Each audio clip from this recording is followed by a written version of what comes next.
Now we're online.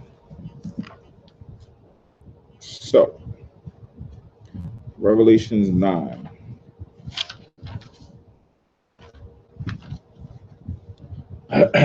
Starts with Wahamala'ak. All right. So, Revelations 9 and 1. Wahamala'ak Hakama Yasha Thakwa Bashawapar Wa'ara'a Kawakab Napol Mun Hashamayim La'arataza Wahanathan Lawa Mapathak Ba'ar Hathaha 1, verse 2.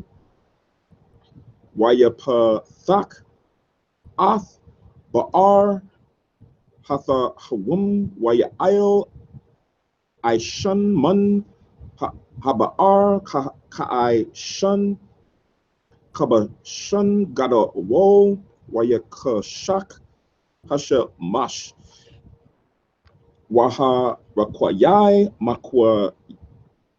Makwa Yatar Haba'ar, verse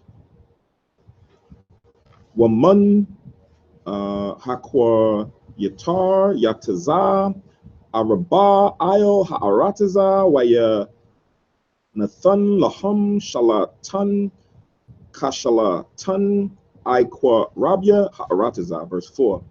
Waya Amar Al Yaham Ashira La'a Yasha Khiyathwa Ath Aishab Ha'arataza Wala'a Ko Yarak Wala'a Ko Aitaza Kriya Ath Bunyam Ha'adam Ashira Ayan Laham Kawatham Alhayan Bama Tzak Watham, verse 5. Wala'a Nathan Laham Lahama Yatham Rak Lahaka Ayabam Kama Shah Khadashim Waka Mum Salak Waka Abam Kakaab Ayash Ashara Yakawa Ha'ai Korab, verse 6. Wabaya Wumyam Haham Yaba Kwashwa Bunyam Adam Ath Hamawath Wala'a Yama Taza'awa Waya Sha'awa Ath Napa Sham Lama Wath Wahama Wath Yaba Rak, verse 7. Wayahaya Mara'a Salak Ha'a Rabah Kadamwath Sa Wasyam Ira Wakya Malakama Wa'il Ra'ashyaham Ka'ai Tarwath Ka'ai Yun Zahab Wapanyaham Kapanya Adam, verse 8. Waya Ire Salak Washa Ire Laham Kasha Ire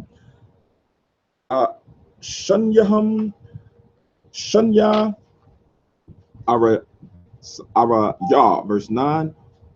Washara Yayim Laham Kasha Yanya Bara Zo Wakwa Wo Kanapyaham Kakwawo Mara Kabwath Sa Wasyam Rabyam Hara Tazayam Lama Lakama, verse 10.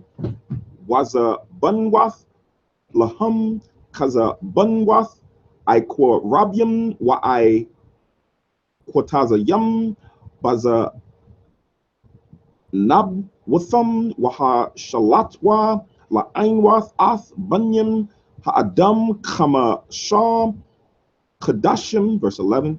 Wamala'ak Hathaha Wum Hawa'a Malak Alyaham Wa Shabwa Abad Salak Abadan Ba'ai Badyath Waha Wa'a Apa Wal Yahan Salak Apa Wal Yawan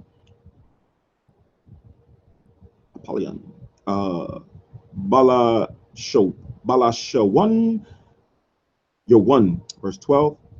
Hatazara ha'afan, salak ha'akath, kalapa, halaka, laha, wahana, ba'awath, akarya, iwad, tazarwath, shathyam, verse 13. Wahamala ak ha shashaya, thakwai, bashawa par, wa'a Shemai, Kwawo, Akud, Ma'a Rabbi, Quarunwath, Mazabak, Hazahab, Asherah, Lapunya, Alahayim, verse 14. Waya Amar, Lama, La'ak, Hashashiyah, Asherah, Hasha Wapar, Bayadwa, Hathar, Ath, Ara, Ba'ai, Hama, La'akim, Haham, Ha'a, Sawarium, Isle, Hana, Har, Hagadawo, Nahar, Parath, verse 15. Watha, Salak, Wayatharwa, Araba, Hama, La'akim, Asherah, Hayawa, Naka, Wanyam, Lasha'ai, Wala, Yawan, Wala, Kadash, Wala, Shana, Lahama, Yath, Shala, Yashyath, Bunyan Ha'adam, verse 16.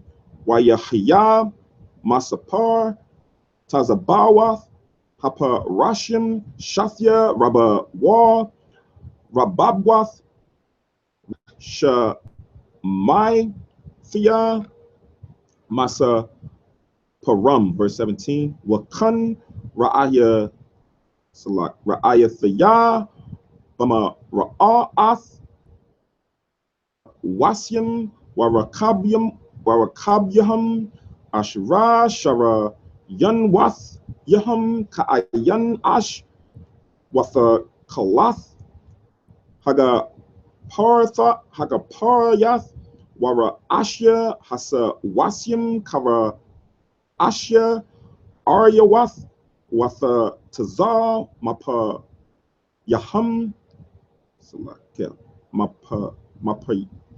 Mapa Yaham, Ash, Wakwa Yatiwar, Waga Parwath, Salat, Waga Paryath, verse 18. Wathaya, Salat, Wathawa Math, Hasha, Shala Yashyath, Bunyam, Adam, Basha Lash, Ba'ash, Waba Kwayat, War, Waba Gaparwath, Salat, Wabaga Paryath, Haya Tazawath, Mapayaham, verse 19.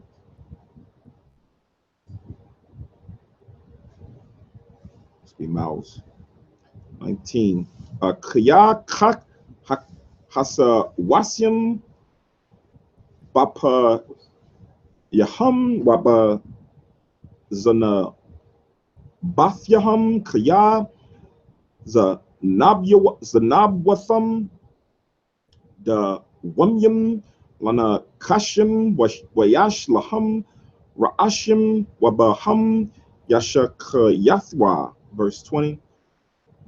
Washa'ar, Bunyam, Adam, Asherah, La'a, Naha, Ragwa, Bamagapwath, Ha'oha, Bakol, Za'ath, La'a, Shabwa, Mama Aishim, Yadyaham, Maha Shatha, Salat. Thakwath, Iwad, Leshadyam, Wala Aitizabyath, Zahab, Waka Sap, Wana Kashath, Wa'abun, Wa'aitiza, Ashra, La'a, Yara Awa, Wala'a, Yasha'aimwa, Wala'a, Yahalakwa, verse 21, last verse. Wala'a, Shabwa, Mada Rakam, Lara Tazak, Wala Kashap, Wala Zanwath, Walaga Bun. They are thefts. Kan, Wala na Salak, Wala Ganab. Yes. Wala Ganab. The water.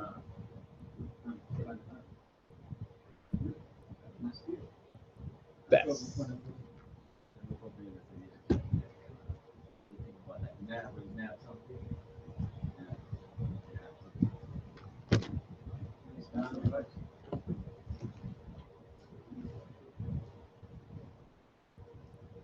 So now let's get to Revelations 9 and 1. The book of the apocalypse. So it says in Revelation 9 and 1, and the fifth angel sounded, and I saw a star fall from heaven unto the earth, and to him was given the key of the bottomless pit. Right? So this angel sounded, and he had the key to the bottomless pit. So who, not so much the angel, but what is the bottomless pit? Huh? It's destruction. The bottomless pit is destruction. Anybody else? Caucasus Mountains. Anybody else? Gun? Europe. Ding, ding, ding, ding, ding. The bottomless pit is signifying Europe. Right? Now, how do we know this? How do we know that the bottomless pit, that the pit is talking about a location and not a ditch? Right? Let's go to the book of 2nd Esdras. 2nd Esdras, the 5th chapter.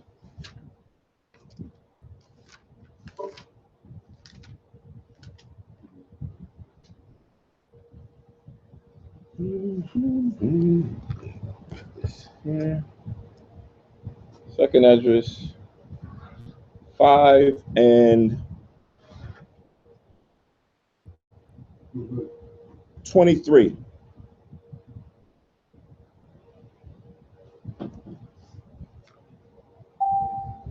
So 2nd Esdras 5 and 23.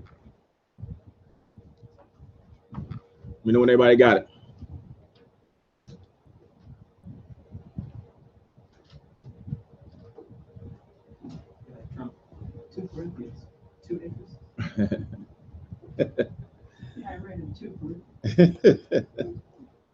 Well, it says 2.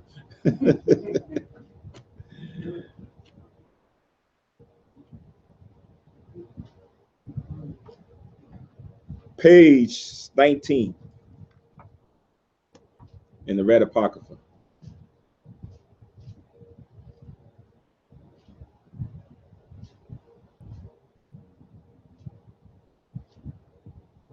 All right.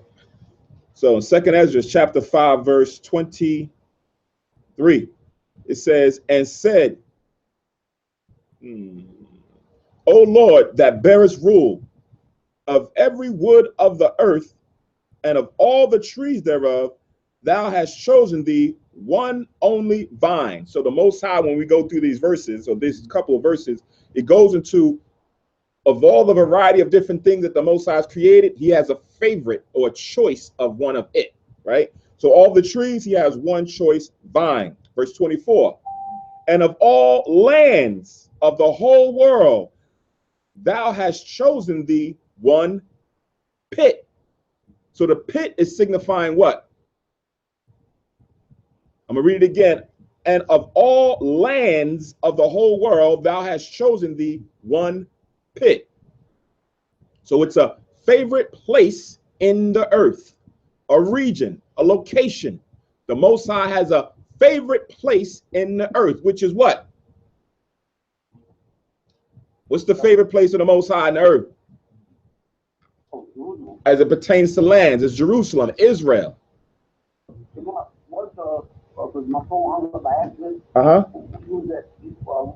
you at now? 2nd Esdras, the 5th chapter, and the 23rd and 24th verse.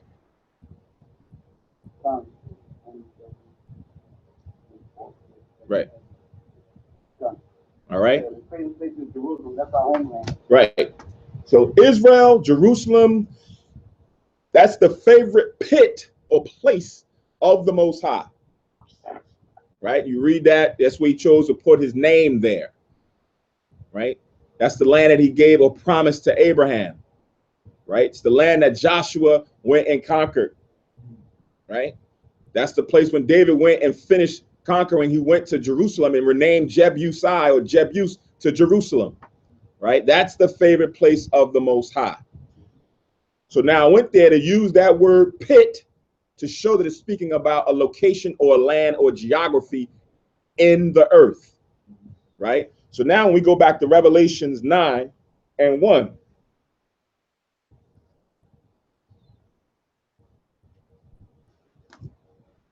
So now it says, and the fifth angel sounded, and I saw a star fall from heaven unto the earth.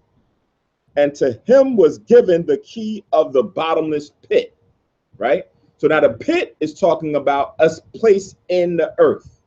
Like we know the favorite place is the most high is Israel. This is speaking about a place that now still remains to be proven, that is talking about Europe. Now, let's go to Revelation 13.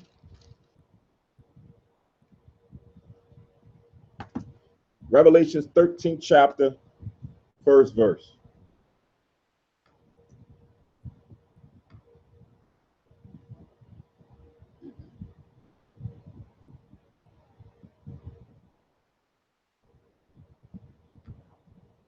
So in 1 it says, and I stood upon the sand of the sea, this is John, and saw a beast rise up out of the sea, having 7 heads and 10 horns, and upon his head, and upon his horns 10 crowns, and upon his heads the name of blasphemy. Right? So in this vision, John is seeing a beast rise up out of the sea, having 7 heads. What is this synonymous with? The 7 heads. Anybody know what this is speaking about? The 7 heads that was on this beast. 7 horns, 7 kingdoms. The 7 kingdoms. The 7 kingdoms. The 7 kingdoms. Right? The 7 kingdoms of Edom. This is what John was seeing in the vision. 7 kingdoms. And when you read later on in Revelations, it tells you that those heads represented 7 kings. It explicitly tells you that the 7 heads represent 7 kings. So now, if they're the 7 kings or kingdoms of Edom, what are the 7 kingdoms of Edom? Starts with, what was the first? Greece. What followed? Greek, Roman, Spain. Yeah. Europe. No. No, go back. After Spain, you get what? You got Greece, you was right. Rome, you was right. Spain, you was right. Then you get France, Germany, Russia, Great Britain. All right, those are their 7 kingdoms. So I'm going to repeat it again. Greece, just in case you want to write them down. Greece. No, these are the 7 kingdoms of Edom. So you want to write them down, have them in order. Greece, Rome, Spain, France, Germany, Russia, Great Britain. Greece, Rome, Spain, France, Germany, Russia, Great Britain. Now, reading on, it says, and 10 horns, and upon his horns 10 crowns, and upon his heads the name of blasphemy. So the 10 horns, where they also had crowns on, but they didn't have rulership. The 7 heads had rulership or kingdoms, but the 10 horns, they did have crowns. They had their own little, countries that were prominent, but they didn't have rulership. These are the common markets, the EU, right? That's what they represent. Those 10 crowns. right? Remember, this is the vision from the Most High, Yahweh Shah, to John the Revelator for the future, to see what was now happening already in the past, what was going on in the present, and what was coming in the future, right? So he sees this beast, he sees these heads. Subsequently, I think it was, who was it that said the Statue of Liberty? The Statue of Liberty has seven points on its crown. I don't know if that's deliberate or was just of the spirit. And it's just not one. They have one also in Europe. I think in France. They have another one. Same thing. I think they're the ones who created it. And then they have one also in France. So it says here, and upon his head 10 crowns, dealing with the EU or the common markets, right? And upon his heads the name of blasphemy. We know what blasphemy is. It's lies, falsehood, right? It says, and the beast which I saw was like unto a leopard, and his feet as the feet of a bear, and his mouth as the mouth of a lion. And the dragon gave him his power and his seat and great authority. On into the characteristics of Edom throughout their empire that represented all of these different attributes. And then it says, and the dragon gave him his power and his seat and great authority, right? So now when it's talking about the dragon giving him his seat and great authority, who gave Edom the power to do a lot of the things that he's doing now? Satan. Remember in Matthew's, when the devil went to tempt Yahweh, he told him, all this power will I give thee if you worship me. Right? All this power. You can write down Matthew, the 4th chapter.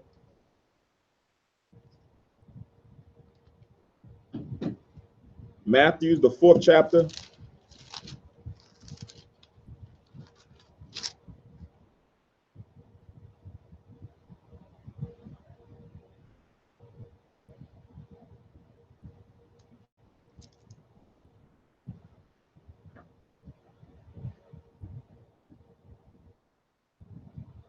Actually, I don't want that one. I think it's another one, a better one in Luke. I think it's the one that's in Luke.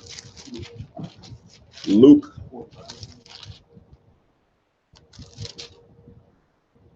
Yes, Luke, the 4th chapter.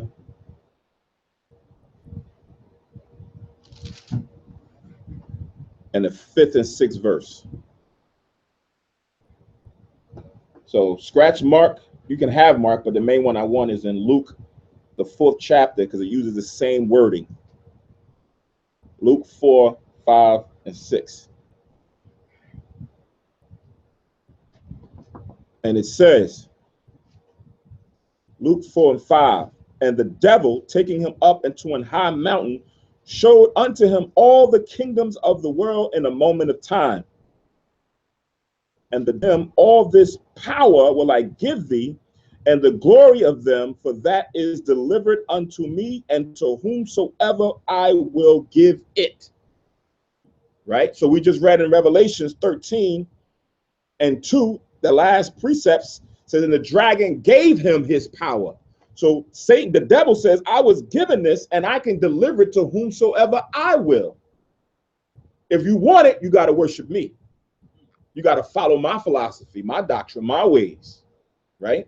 So it says here in Revelations that the devil or the dragon gave him his power. Now, again, we're going here to Revelation, the 13th chapter, just because Gabar just showed up, because in Revelations 9 and 1, we're trying to figure out what the bottomless pit is, or to prove what the bottomless pit is in Revelations 9 and 1. All right, so that's where the beast got the power from, the devil, Satan, right? So now, so that was Luke 4th chapter, 5th and 6th verse. So now let's go back to Revelations 13. So I'm going to read 2 again and then go down into 3. It says, and the beast which I saw was like unto a leopard, and his feet as the feet of a bear, and his mouth as the mouth of a lion. And the dragon gave him his power and his seat and great authority. And I saw one of his heads as it were wounded to death, and his deadly wound was healed, and all wondered after the beast. So now one of these heads, one of these great kingdoms, was wounded as if they had died, that they were no more, that they were gone, right? Which one of these kingdoms are talking about? Yahweh Kanan? Mm-mm. Mm-mm. Rome, right? Rome in the year 193 AD. Who stepped up? Septimius Severus. Watch the movie Gladiator, The Fall of Rome, depict when Rome fell, right? And Septimius Severus, when you read it in certain books, you see the images of Septimius Severus, it'll look like he's Roman. But when you read the history, they'll sometimes say that he was African or Carthaginian. Right. What was he? He was Israelite. Okay, Yeah. he was Israelite. He was Israelite. Black. Right. Carthage was a Hebrew Right. region in northern Africa. We dominated. Oh, okay. That's where Hannibal came from. Yep. Okay. Hannibal was Israelite. Nabiyah. Something that's interesting too, like you said, when you read the history versus the pictures, Right. some of the statues, you see he's got a head, but there's like a cut around the neck. Right. It's like, where'd that head come from? Right. But when you read it, this on Wikipedia, you look him up. When it goes into the dedications that Septimius did as a Caesar, it says that he went back to Carthage. He rededicated Hannibal's grave, right? Like, decked it out, did all types of like renewals to it. In Libya, wherever it was. They call Libya. And the thing you gotta ask is, why was Hannibal a dreaded enemy of the Romans? Right? Clearly they hated, they despised because he came so close to taking them out, right? On the Punic Wars. Why would a Caesar go back and rededicate his grave? Right. Do the math. Right. His name was Septimius. Septimius Severus. Let's check out the Wikipedia one. You'll see it too. Wikipedia. Right. The movie Gladiator was loosely based off of him. Cover face of the Yep. How did this guy?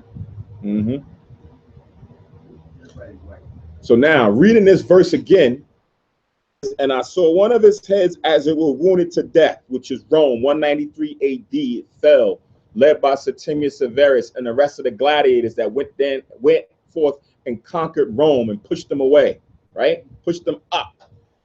Then it says, and his deadly wound was healed, right? So he was once left for dead. They for a period of time when Septimius Severus and them took him down, it was not heard of for a while. But then they came back, right? They resurfaced. During what period? Around 1453, right? That's where the Renaissance era came into effect, right? So they resurfaced over there around in the regions of Turkey and all these other areas in Europe and started to go out and start conquering again, right? Now that Rome surgeon started to come back. It was healed. It was once left for dead, but then it got healed and came back. It says, and all the world wondered after the beast. So now everybody is paying attention to what this beast now who was left for dead and came back and what he's doing in the earth. And 1453, right? Especially starting around in Constantinople, right? Constantine. I'm not sure, maybe they made a song about it. They play on those like old shows. Right. It came to Istanbul, to Constantinople, came to Istanbul, to Constantinople. You heard it before. It's like a mantra. You said, now we're back. The hell with you, Byzantine. Right. Now it's time for us to come back to power.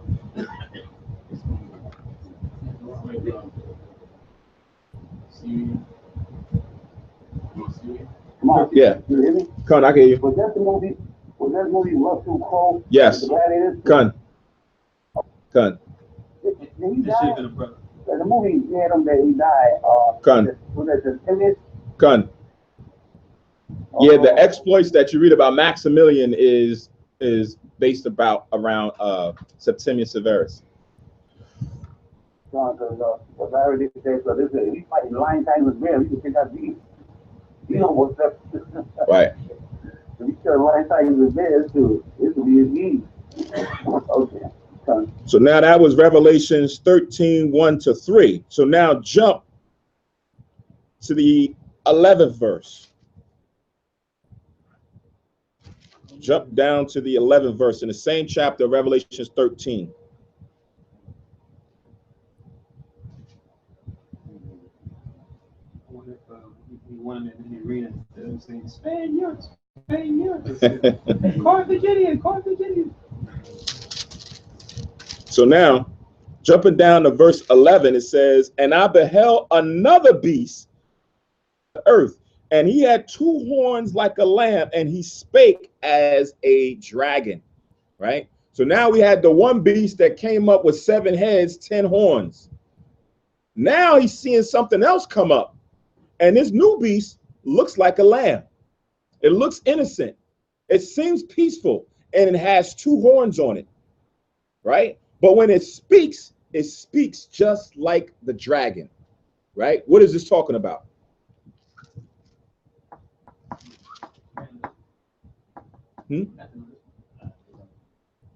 What is this one talking about?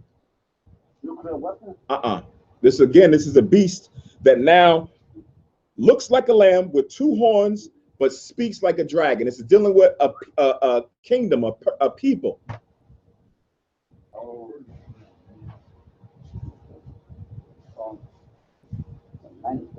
Say again? America, right? Because the 2 horns represents what? What's the most predominant thing that they have right now in America? The Democratic and Republic, right? The policies that they push come from the Democrats and the Republicans, right? Then it says, but it spake as a dragon. The dragon speaks what? Falsehood, lies. Whatever comes out of either one of them is going to be the same thing. It's all coming or backed by the dragon, right? So this is now representation of here. We're still in Revelation 13. We just read the 11th and 12th verse. Well, we just read the 11th verse. Now we're going to go to the 12th verse. So the speak as a dragon is the 4th tongue type? Yeah. Yep. Yep. Revelation 13. Matter of fact, to link with this, with that 11th verse, go to Daniel's. I think it's the 8th chapter.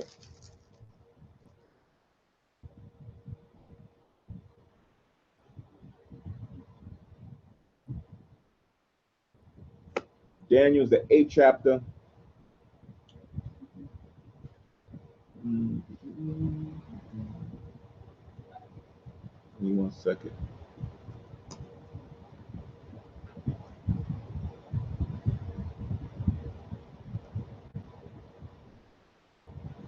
The like a lamb is how they come peaceably. Good thing you said that, right? So now,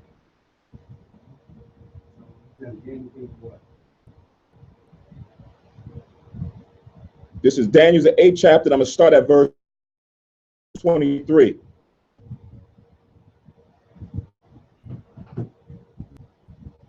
Daniel's 8 and 23. This links with Revelations 13 and 11.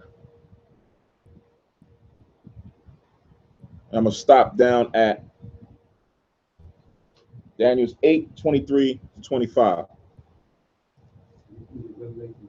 13, 11.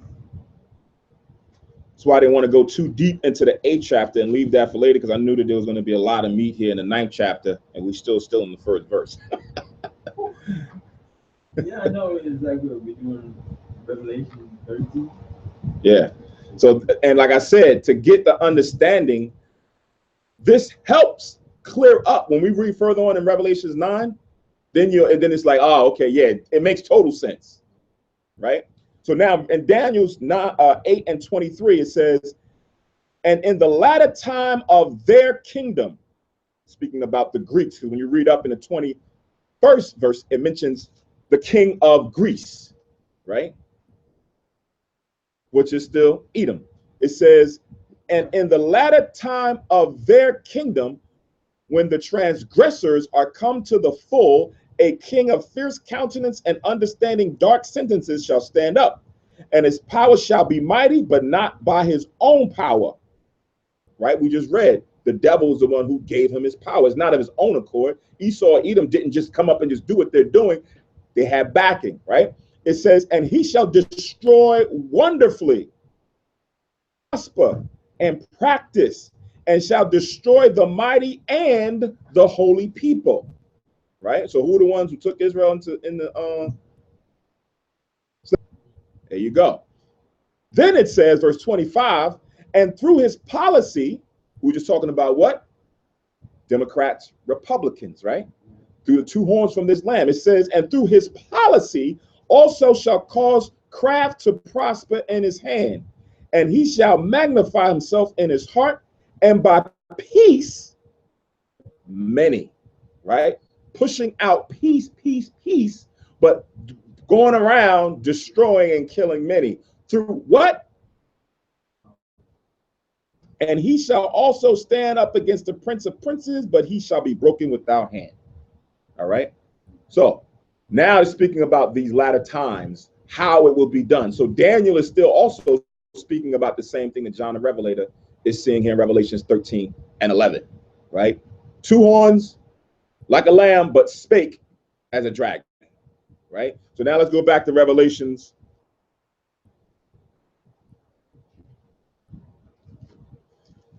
Revelations 13 now and 12.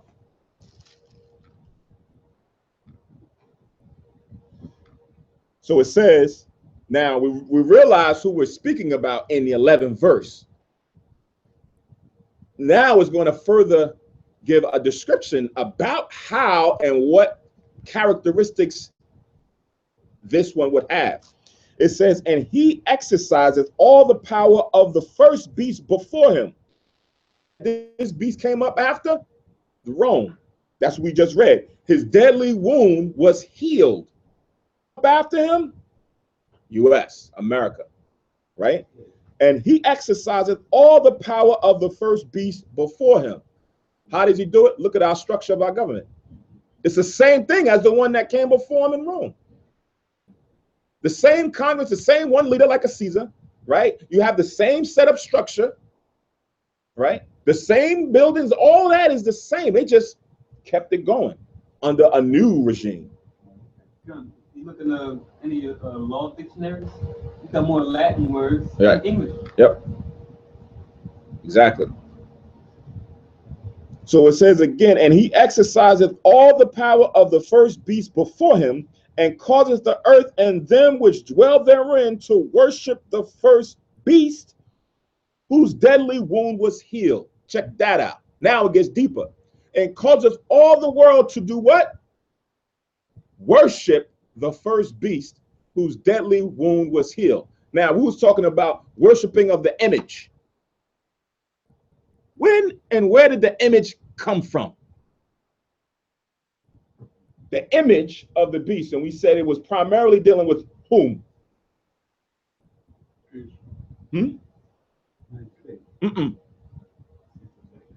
There you go, Caesar Borgia. And where did that come from?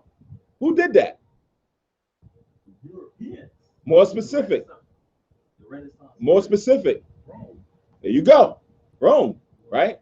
During the time of the sixth pope, right? The Borgias, right? That was during the Roman Empire that was set up, right? The Leonardo da Vinci and them set that up, right? So now it causes all the world. So you can go into the nooks and crannies of the earth and everybody knows and sees that image, right? Everybody knows, to a certain extent, knows and sees that image to worship it.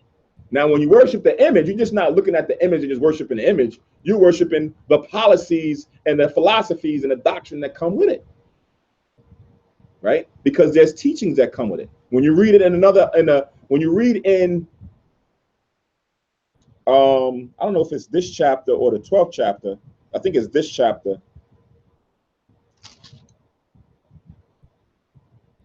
Where it speaks about that the image should speak, right? That the image should speak. So the image, when we hold up Caesar Borgia, is not talking to the people, but the philosophies and the doctrine that come with it is speaking to the people. Is it verse 15, the same book? Let me jump down to verse 15 and come back to verse 12. It says in verse 15 of Revelation 13, and he had power to give life unto the image of the beast, that the image of the beast should both speak and cause that as many as would not worship the image of the beast should be killed. Right? That was how they had those wars, the Crusades and everything else. Right? Everybody wanted to have their image rule. So now, if you don't want to worship this, you don't want to follow this philosophy and doctrine, you got to go. Right? That's yes. That's what's that song? Everyone wants to rule the world. Right? Wants to rule the world. Right? Right? And that's what they did. In order to rule the world, you got to rule it with law.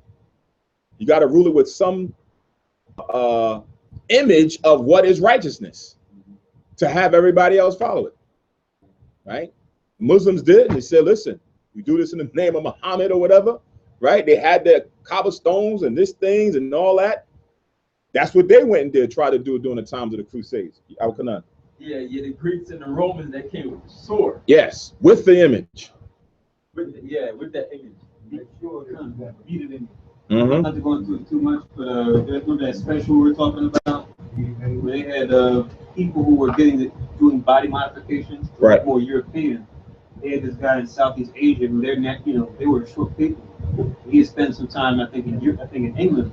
He was going into how oh yes, the European-looking men are so beautiful, they're so tall, and I wish I could look like them. And he had surgery done where they literally broke his legs and let them heal back, to where he would gain like an inch or two. It's like this process they drew around like the kneecap. Yeah.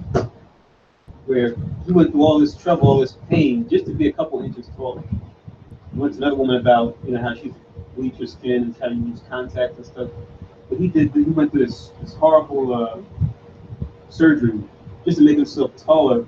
But the whole thing was to be more like these Caucasian European men who were taller than Southeast Asian. All right. You see this guy talk, just look at his eyes as he talks. You see it. What we're reading right here, just the power of that image. Mm-hmm. To make you hate yourself and to love that. That's a sign of righteousness and glory. You want to align yourself with it as best you can, even if it causes you altering your body. Right? So now, going back to Revelations 13 and 12, it says, and he exercises all the power of the first beast before him and causes the earth and them which dwell therein to worship the first beast whose deadly wound was healed. Right? Now, let's go to Revelation, the 20th chapter. Now we kind of starting to put the pieces together as to the beast and what came up out of the beast. Right? So now it's going to start linking. So Revelations 20.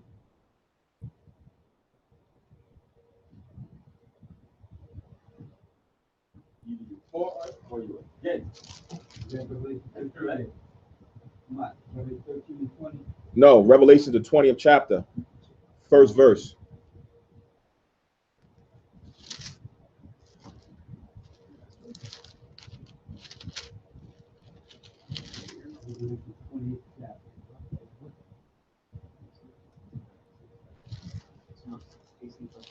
I think so.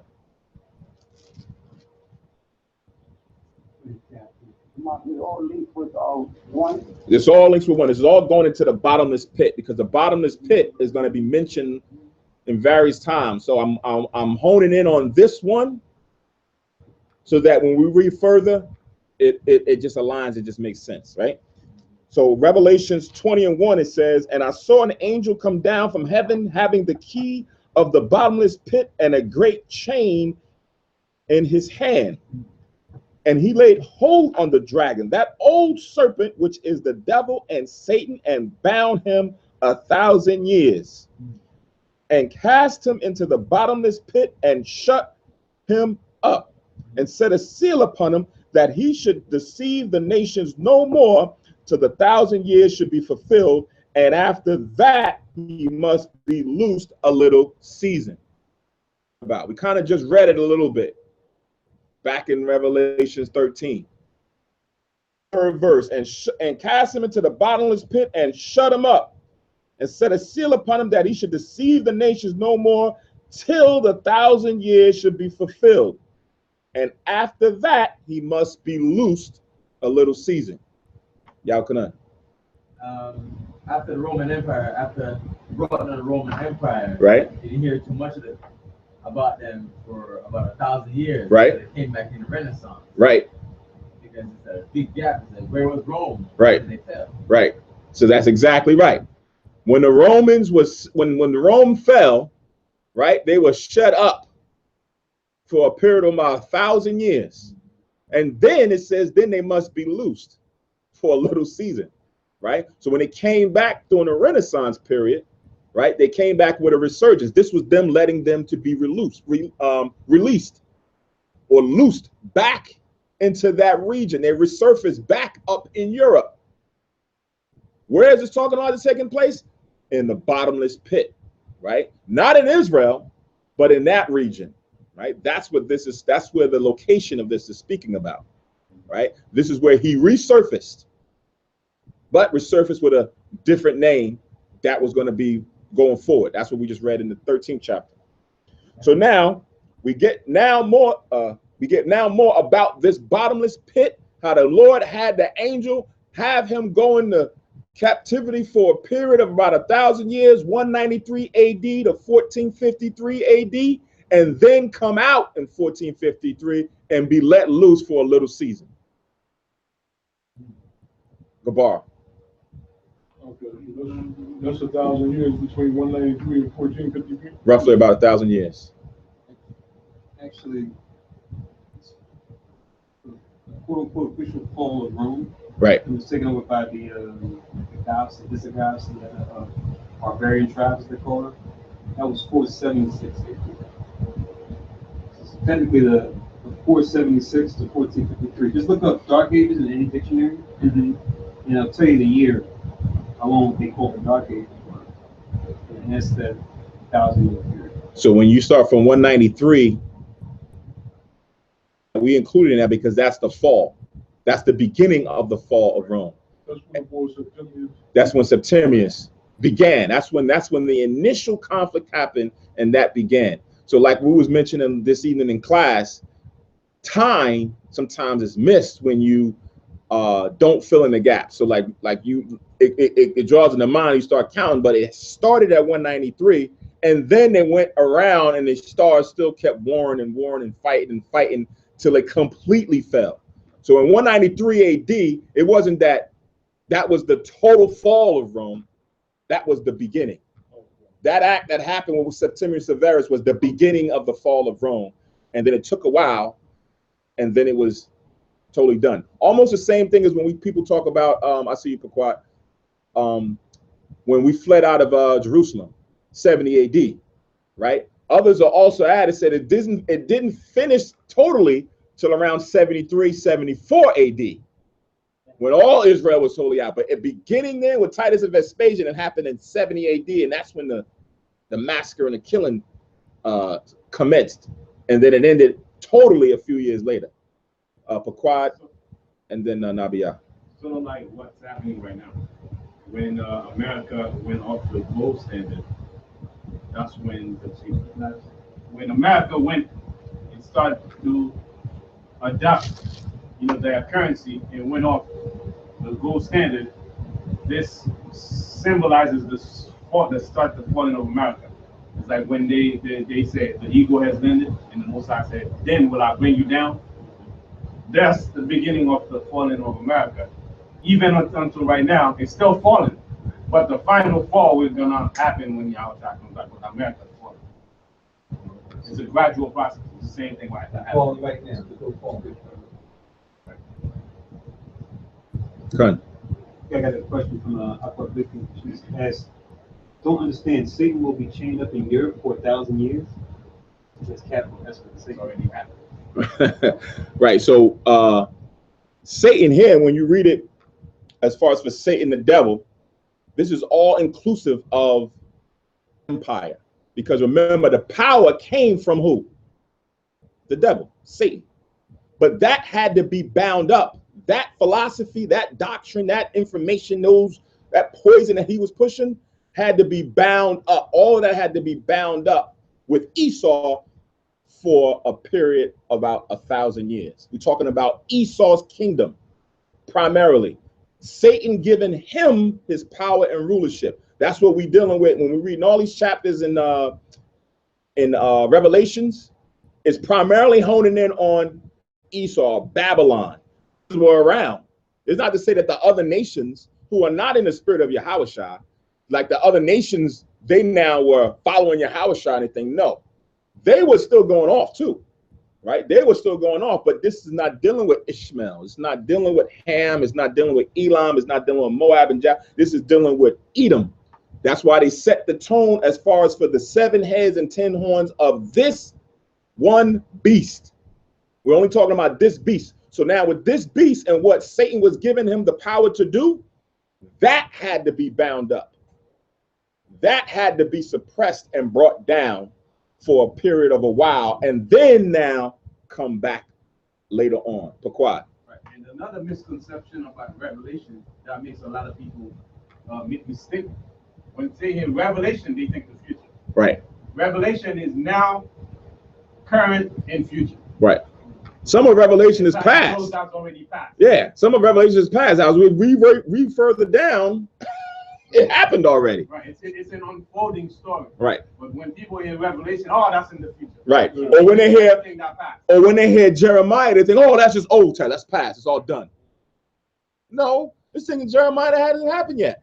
Isaiah ain't happened yet. Ezekiel hasn't happened yet. Right. Especially when you get towards the end of Ezekiel, he talks about how the temple and everything is going to be rebuilt and how the 2 sticks is going to be one. That hasn't happened yet. We're waiting on that to happen. Right. The idea is to erase that future with Revelation. Right. It is past event that has happened, present that's going on now, and then current event in the future. So Revelation is all of that.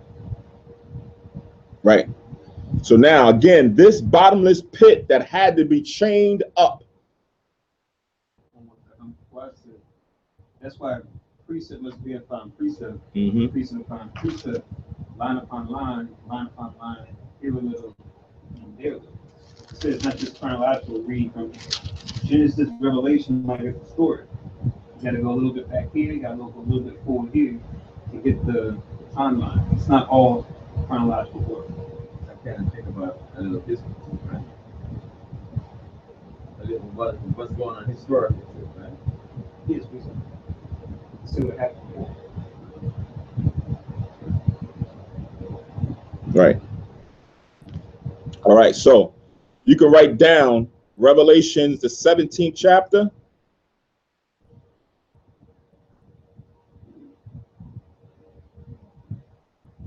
I'm gonna make it shorter. Verses 7 all the way down to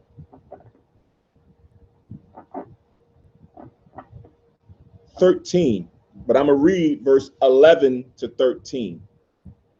All right, write down Revelation 17, verses 7 to 13, but I'm gonna read verses 11 to 13 to keep it a bit brief.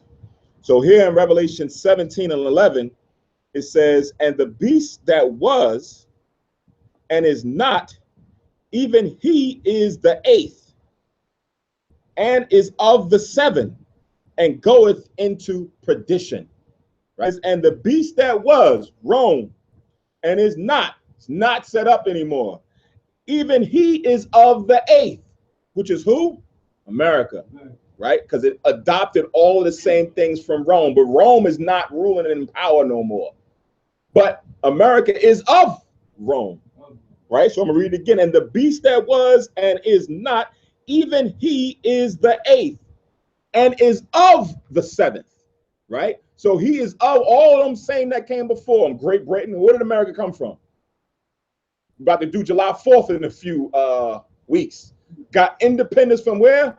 Great Britain, right? All of them are the same one man, Edom, Esau. Right. He's of the seventh, but now he stands alone by himself as the eighth. Liberty doesn't have 8 horns, it just has 7. But he is now, or she now represents the eighth of the beast, right? So it says, and is of the seventh and goeth into perdition. Perdition is like what? Destruction, hell, right? He's the man of this, right? We're going to touch on that further. It says, and the 10 horns which thou sawest are 10 kings, which have received no kingdom as yet, but will receive power as kings 1 hour with the beast. So they have their time to come and trade and communicate and do their things with the beast, but they don't get a kingdom. They got a crown. They're like a king. You go to these other different European countries, they act as if they're their own big entity, but they don't have a kingdom, right? They have their time with the beast. That's why they're those common markets. They align themselves to go and do the bidding. I remember when Great Britain defected from Brexit, when they exited. Obama said, look, well, since you defected, right? Because the EU and all of that is a thing that they like to have set up. Since you defected, the people said the US used to speak to the EU and NATO through Great Britain. That's one of the best ideas, was speak through them. But now, since they are defecting, they got to find somebody else. The next likely person is Germany, right? To go and now push what their agenda is to the other EU nations, right? So now they're having their time with the beast, right? They're having their time for like a space of 1 hour. It's like someone who's a king, and you got a lot of subjects. All right, come on. What you got to say? Yeah, you know, we got this going on over here. We want to have this. Can you lend me some? All right, we give you some time. Time with me, with the king. You leave. And then someone else comes in. We're all friends, but everybody don't come in and speak to the king at the same time. You got to come in when it's time for you to come in, and you deal with me as I want to deal with you, right? Remember during the Persian and Medes, when Esther wanted to go in, you got to be summoned to come to the king, right? So it's like that. The king, the beast, wants to deal with you how he want to deal with you. So these 10 kings, they only deal with it as the beast sees so fit. They have their time, 1 hour, and that's it. And I got to move on to the next. Verse 13, these have one mind, they all in unison with the same policy, and shall give their power and strength unto the beast, right? They're all allies together, right? They all fight together, right? They all share in the economy together, that one world global market. They all share that together. Yes, exactly, the alliance. People think that the world is going opposite of what's in the scriptures. The world is something in itself, whereas the world is in the Bible. Things are unfolding before your eyes in the scriptures. So people think when they go to church, they just clap and sing, and that's something completely different. The Bible is everything. Right. But Philip has the unit, right? Understands without readers. Right. We gotta ask our people that question. And the heathen, that so-called Christian, and Catholic, right? You understand what you're reading? I don't think you are. When Alexander the Great died, all his generals, they get powers from him, Right. Yeah, when you read that, speaking of time again, speaking of that, because when you read it in the Apocrypha, it said it was split into 4, right? But before it got the 4, it was more than that. It took a while for it to get the 4. There was a lot of other fighting and warring amongst the different leaders that was under the generals, or that was under Alexander, before it just became 4, right? Like when we about to get into this first woe, I'll further edify on the same thing. But now let's go back to Revelations 9 so we can jump off the first verse. Let's start getting into it. What is this, a whole old day class? Yeah, right. That's why I said I want to. Now let's get into it. So now Revelations 9:1. The fifth angel sounded, and I saw a star fall from heaven unto the earth, and to him was given the key of the bottomless pit. So that pit, that area is where? Over in Europe, right? It says, and he opened the bottomless pit, and there arose a smoke out of the pit, as the smoke of a great furnace, and the sun and the air were darkened by reason of the smoke of the pit, right? So now as the bottomless pit is being reopened, John is seeing smoke come out of the pit. What the heck in the air and the dark is all cloudy? What is that signifying? Not World War III, but war. Usually brings, when bombs and things get destroyed, you get a lot of smoke, right? You get a lot of pillage, and it's hard to breathe, it's hard to see. So in the vision, John is seeing over in Europe, in this bottomless pit, in this area, a whole bunch of smoke. Remember, it's just a vision of what the prophecy was showing was going to happen. It's like when the disciples or the prophets in the past, the way they understood things, it's like they understood things in terms of earth, right? Earth, the heavens, in the sky, fresh water and sea. That's why we see those things when Moses instructed the water and the sea. Right. Fresh waters, sea, earth, and in the sky, the heavens. So that's why we see repetition. Right. So now, this is the vision. Now let's check this out. Third verse. It says, and there came out of the smoke locusts upon the earth, given power as the scorpions of the earth have power. So now in the vision, what comes up out of the smoke, he's seeing locusts flying around. But these locusts was different kind of locusts. These locusts had the power of a scorpion. Previous verse 2 about the smoke. Right. You can just link to Isaiah 9:5. Isaiah chapter 9 and verse 5.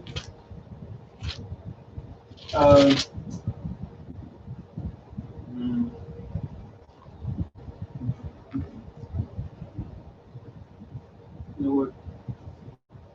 Don't link it. I'll write a link this with the third one. Okay. Don't link it. All right, so scratch that link with this second verse. But now back into the third verse, it sees the locusts come up out of the earth, and unto them was given power as scorpions have power, and scorpions of the earth have power, right? So now, again, the prophets describe what they saw, knowing their limited knowledge of what was going to be in the future. So he's seeing locusts flying around. But the locust wasn't your ordinary locust. The locust had power like a scorpion has power. What does a scorpion have power? What's in the scorpion's power? What do they use? Their stinger in their tail. So he's looking at this locust like, yo, the heck kind of locust is this? Right? So then as he describes it, he says, and it was commanded them that they should not hurt the grass of the earth, neither any green thing, neither any tree, but only those men which have not the seal of God in their foreheads. Now let's pause. Now remember, we were just reading not too long ago with the plagues. One of the 10 plagues in Egypt was what? Locusts. And what do locusts do?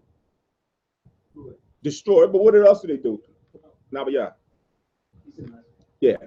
Yeah, locusts. I know it's in the scriptures, but they gnaw and take away and destroy. Eat the vegetation up. There you go. It's in the scriptures. Yeah. There you go. They eat the vegetation up, right?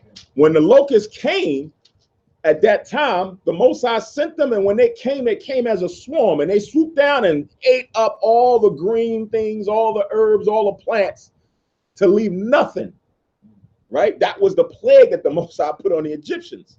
But that's what locust nature is to do, is to eat the green herb, to eat the vegetation in the earth. That's why in our dietary law, we can eat locusts, right? Because the same way we can eat deers and cows and bison and goats, and that's what they eat, the vegetation of the earth. So this insect eats the earth, eats the green things, the leaves. So the Lord says you can eat that. But the other ones, the other insects that are not clean, you can't eat them. That's in their nature to go and eat the green leaves and things in the earth. But now it was commanded them that they should not hurt the grass of the earth nor any green thing, meaning these locusts is not doing according to the nature of a locust. These some different type locusts here, right? You can't use pesticides to get rid of these. Yeah, not these locusts. They ain't eating no green thing. And they what? It says, but only those men which have not the seal of God in their forehead. So these locusts is about to go and kill men. What locust? This is like, what is like the bionic locust or something like that? What locust do we know that kill men? There's no locust right now that you see, a regular insect that's a locust that kills men. They eat the grass. So what John is seeing is something different, just the normal insect, right? It says, to them it was given, verse 5, that they should not kill them, but they should be tormented 5 months, and that their torment was as the torment of a scorpion when he striketh a man, right? What are these locusts that have the power of a scorpion? What is this talking about?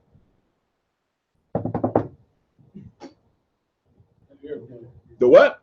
Airplane. The airplane, right? The airplane with the gunner in the back, right? That's strong. The gunner in the back, because the scorpion has a stinger in the back, and that's how he strikes. The locust is flying around. So when John saw the vision of all these, it looked like locusts. That's what he described. They look like locusts, but just not on ordinary locusts. They got something in the back that's shooting that stuff that's stinging people, right? That's a hell of a locust, the way the Lord is describing it. I tried to have, I wish we could get the thing where we can oh yeah, but I have to pull it up. It'll take me time. I'm gonna play with this the next time. So in the picture, on the beginning, you see here's the plane. The pilot is up here flying the plane, but back here is a gunner, and you can see he's already shooting out shots. This is what they was doing in World War I, right? The First World War is what these at that time.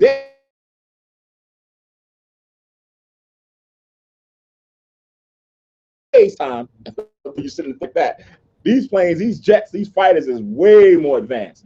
But back then, this is what they was using, and this is what John was seeing, right? It's what John the Revelator was seeing. And these locusts, what were they shooting at? They weren't just shooting at the grass. They were shooting at men, especially men, it says, who don't have the seal of God in their foreheads, right? Somebody had their hand up? I was saying, the way John is explaining it, he's explaining it based on his environment. Right. And in the environment where he lives, locusts were prominent. Because you have Roundup and everything, locusts will just come, just as the normal thing. So he understood how locusts move. So when he see that in the vision, he was able to put two and two together. Mm-hmm. But we know when he comes today, we would not see locusts, we will see other. Right. Exactly. So then I'm gonna read verse. Oh, something I learned from this guy I worked with before. He mentioned the expression "the whole 9 yards." mm-hmm. He said where that expression comes from. He said it goes back to World War I, where the magazine that had the bullets. That's how long ago? That gun was using is 9 yards long. They were put in the back of the plane. So you say the whole 9 yards is talking about the whole 9 yards of those bullets that gun was using. Yeah, that's a lot of times. You always get a lot of sayings, and you wonder where the origin of it came from, because you know it originated somewhere. So I'm gonna read verse 5 again. It says, "And to them it was given that they should not kill them, but that they should be tormented 5 months, right? So the period during World War I was at the span of 5 years, from 1914 to 1918, right?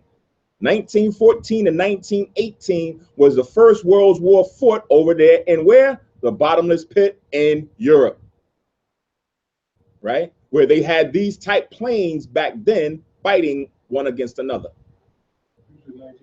1914 to 1918.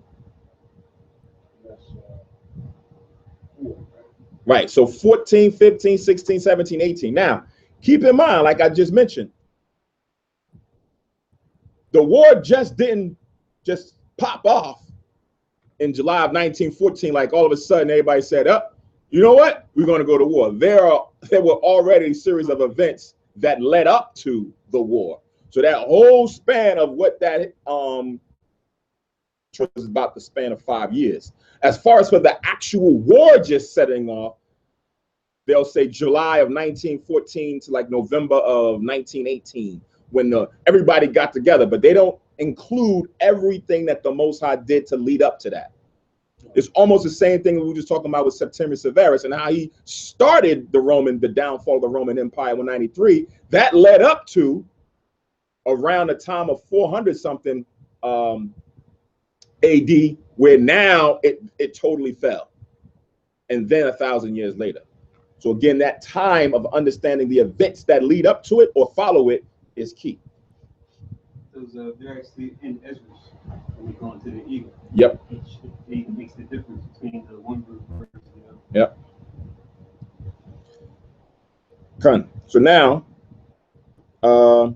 reading again. And to them it was given that they should not kill them, but that they should be tormented 5 months.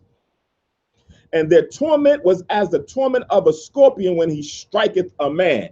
So when a scorpion strikes someone, that stinger will incapacitate you. Depending on how lethal it is, it'll cause immediate pain or give you a paralysis. Right. So you dealing with this pain, it's hurting like hell. Right. So the Most High said during this war, this wasn't going to be a war that people were just going to die just instantly, like it was just going to kill you and bam. It says, nah, it's going to almost be like when you get stung by a scorpion. But how so? 6th verse. It says, and in those days shall men seek death and shall not find it, and shall desire to die, and death shall flee from them. What is that talking about? When they're on that battlefield and they getting all shot up, right? They laying there wounded. You ever watch movies where the cat's out on the battlefield and their leg got blown off or their shoulders gone and they can't do nothing Padres right now? Kill me. Because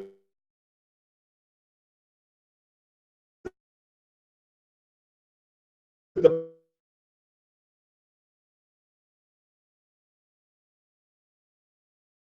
pain is too much. I can call 911 and they can take you to the hospital and they give you painkillers, morphine, codeine, everything else, and they reduce that pain. No, you laying out there, bit of it. Right. That's why it says, and men shall desire, and it shall flee. There's nobody to kill them. There's nobody to take them out of their misery. They got to live through that. Back there in World War I, over time,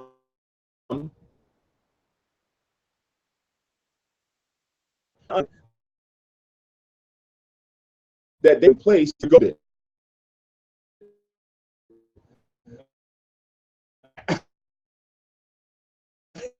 You know, being out there scattered throughout the land and laid out there for feeling that pain. Y'all couldn't up a quiet. Yeah, they were in the trenches. Yeah. Out in the trenches. So, you know, they had to stay out there. Yep. There's nothing to be done about it. Right. That's like hold on. That's like that movie they just had out. Guy, he didn't want to fight. He just wanted to go save everybody. Yeah, I forget the name of the movie. I see the guy's face, and it was looking like he was bugged out. It's like, you want to go to war, but you don't want a gun? He was like, no, I don't want to go and kill anybody. I want to go and save my brother. So that was his whole thing, and they showing the movie, and it's supposed to be a real, based on a true story that he went in there and saved X amount of his fellow soldiers' lives, putting them on his back, getting them out of harm's way so they can go get treatment. But that's not what was happening back then. And you know, sometimes you see those moving, they shooting those guns, and you get them 40 cal, 50 cal bullets coming in, bow! Your whole shoulder, your torso gone, your leg gone. And you looking at it like, ah! Forrest Gump saved a couple people. Yeah, that was him. He looked like Forrest Gump too.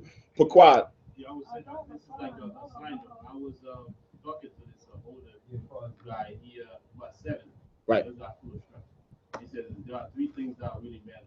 When he said you put 2 walks to realize all the money, this, that, and the third, all that will matter. When you're in the field, you're in a battlefield, and you trap. The only 3 things I see. Your mind, how do you have the skill to get out of there, and your physical strength. Those are the 3 things I really matter. Yeah, it was or the old movie, The Dirty Dozen. Yeah. Jim Brown running. He's running at the first time, he's running in and out, you know, and they're shooting at him and he's missing all the bullets and so on and so forth. Yeah. Next time he went in, they shot him up. He shot him. Yeah, the first time he made it. Yeah, The Dirty Dozen. Yeah, he played man for that cup. First one or the second one? That was the first. The first time he missed all the bullets. Yeah, he was a hero. Made Second time. Second time, I don't know, it seemed like he got caught up in a trap. And another thing is, if let's say John, that's why the story has to be sealed and to be open at its right time. Imagine John explaining that to somebody in their time when after he had the revelation, able to understand what he was saying. He was in prison. Even our prophets see it in a vision. We had to ask the angel, like, Right. What is this? I'm seeing this stuff, but what's it mean? Right. And then sometimes they said after he's seen, he's like, I was afraid. I was afraid. Yeah. See a flying roll? Yeah. Flying roll. This is another example of, like you were saying, using your environment. They had scrolls, like those are like narrow ones, that you would write stuff on, read. And when they saw the chariot, they resembled that. We kind of think of something that looked closest to what they had back then. That's why Ezekiel called them wheels. Right. Because they were round, sideways. We call him Will. He even said the wheel within the wheel. That's the little inside part that goes around the disc. So they use what they know then to explain what they see.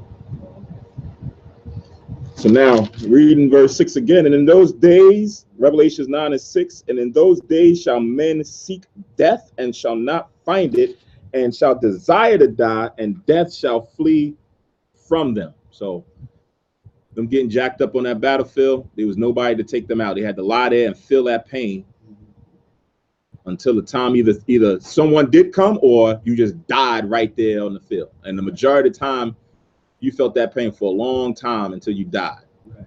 That's hell, boy. You guys don't watch probably rock music. I still remember like you had group Metallica back in the 80s and 90s.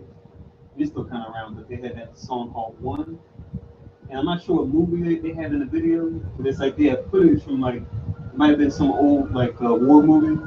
But you see the guy, they brought him back. He's got like this thing on his head, but he can't talk. He has to communicate through like, what they call it, Samuel Morse code. But like the whole, they're kind of showing scenes in the movie where the guy's trying to say like, I want to die, I want to die. He keeps doing that. He keeps doing that with like in the Morse code.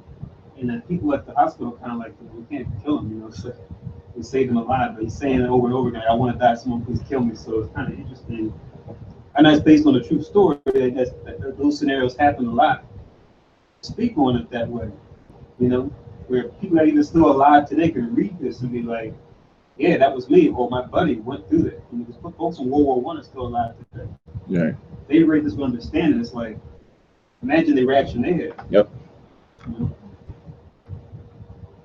So it was nobody from World War I alive. Like World War II. The smallest. You think World War I that everyone's dead? So no, World War II, you have a good handful.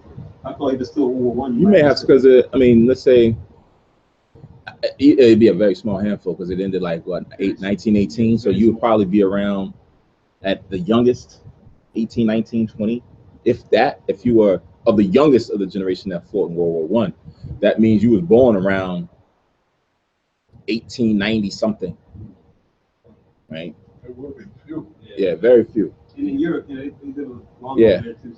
Oh, God. Yeah, and like I said, this is World War I. So you got people that fought in World War I from a lot of different nations, right? America, the United States didn't get into the war until like the last year, right? But the other years, you had a lot of the other nations that fought in that war. So, you know, maybe someone over here and they're like, yeah, he's the oldest person. He actually fought in World War I. He's 104 years old. They have like documentary on YouTube where they describe certain things. A lot of documentaries. Mm-hmm. When they introduce soldiers and people during that era. So verse 7, it says, and the shapes of the locusts were like unto horses prepared unto battle. And on their heads were as it were crowns like gold, and their faces were as the faces of men. The armor that's on this locust, it says it's like a horse prepared to a battle. So you know, sometimes even in ancient Rome, when the horse went, it was covered up with different types of armor on the horse. So this locust had armor around it, shape of a locust, but it was metal all around, right? And then it says it had crowns like gold. Some of them, the front end of the painted or colored in that color. Then you had the men in the cockpit. So he says it looked like they had the faces of men. He's seeing it because he's not accustomed to men flying around in these contraptions. So he's describing it as he's seeing it.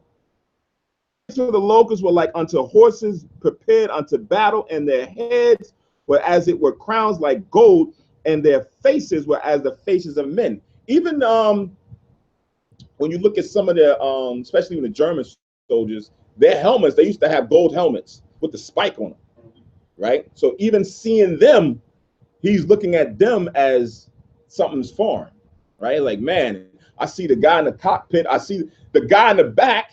He's not even realizing that's a guy in the back. He's looking at it as like a scorpion's tail, like just striking people, just shooting out things. We see it now. It's like, yo, that's exactly what we was doing. I didn't know wow, the way it's written here, I would have never described it that way. I would have never thought to write it in that fashion. But because it's two totally different time periods between thousands of years, right? Imagine they describing the cell phone and the drones. Imagine them describing drones flying around. It's like, yeah, it's like flies flying around, like, you know, because yeah, flies is spying on people. Like if somebody says, "Ooh, I like to be a fly on the wall," right? Same type thing. So now it says in verse 8, as the hair of women, and their teeth was as the teeth of lion, right? So even describing the plane and the individual, when the plane flies, it leaves that tail, the draft, from the plane itself, right? From, you know, that white smoke. So when the locust is going, you see that trail is going. Then the men sometimes had either scarves or they had something on their helmets that would, as they're flying around, right? So he's seeing this whole dynamic, which is the same exact thing that if you go back and you watch old footage of World War I, you'll see the exact same thing, right? So he's describing what he sees. It says, and they had breastplates as it were the breastplates of iron. Right. Oh, the teeth of lion on the front end, like how they had the crown was gold, they would paint like teeth on the front end to give you that effect, like, ah, here we come, we're flying and coming at you, right? You see that a lot of times, even today. I remember in Top Gun, sometimes they would write and put certain things on their jets, but back then they were more prolific with putting certain things on their airplanes to kind of become a little bit more fierce, right? To give you, yeah, exactly. and they had different names for their crew, whatever they wanted to describe their clique. That's what they went. So remember that even back then they used to call it was like dog fighting. The dog fighters, that's what they used to call those types of fighting that they did during the time of World War I and sometimes even World War II. Again, verse 9 now, it says, and they had breastplates, talking about the locusts having the iron and metal and stuff all on them, as it were the breastplates of iron, and the soundings of chariots of many horses running to battle. So when the plane sounded, they had a loud sound on the planes as they was flying all around. So he's not only seeing the vision, in the vision, he's seeing and hearing everything that's going on. So he's like, man, these locusts is loud as I don't know what. Heavily armored, all of this, but it's just the sound that's coming out of those planes, right? They didn't have the muffler system that they have now. It can be real quiet. And subsequently, you got certain people who like that loud sound. Yeah. Make their muffle sound. When you hear them coming out, they're like, oh man. Yeah, want to be in an IndyCar race or something. Now back in Revelations verse 10, it says, and they had tails like unto scorpions, reiterating what they said before, and there were stings in their tails, and their power was to hurt men 5 months. Right? So it's not talking about 5 months as in the time span of a month, but it's dealing with years. Right? Remember before it says that they were supposed to have Israel in captivity for 42 months. For 42 months, which is equivalent to 3.5 years, which is equivalent to roughly about 350 years. So it says 42 months, but it's not dealing with just 42 months. So even though it says 5 months here, it's dealing with 5 years. Exactly. You could write down, I think, I want the one where it says 42 months as a precept.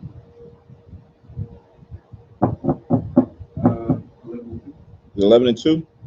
Con. Revelations 11 and 2.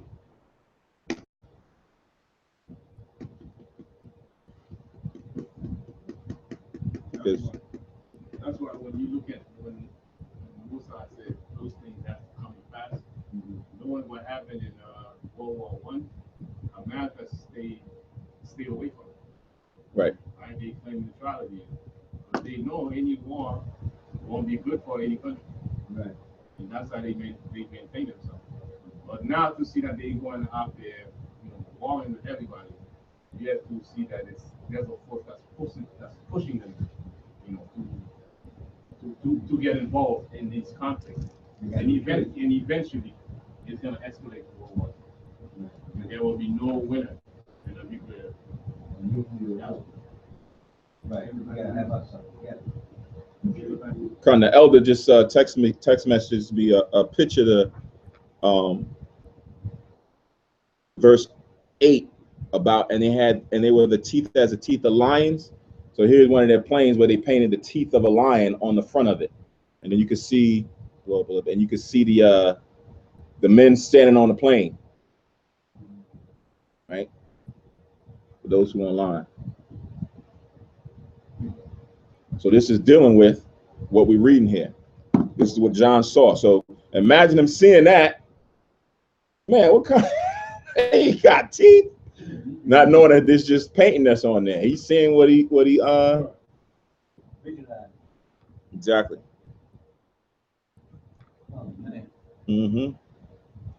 So now back in verse 10 again, leading to 11, and they had tails like scorpions, and they were stingers in their tails, and their power was to hurt men for 5 months or 4 years. You can link that up with 11 and 2. It's about 40 and 2 months, but that's dealing with the Gentiles treading the holy city for 350 years until now Israel began to wake up. That links with verse 10.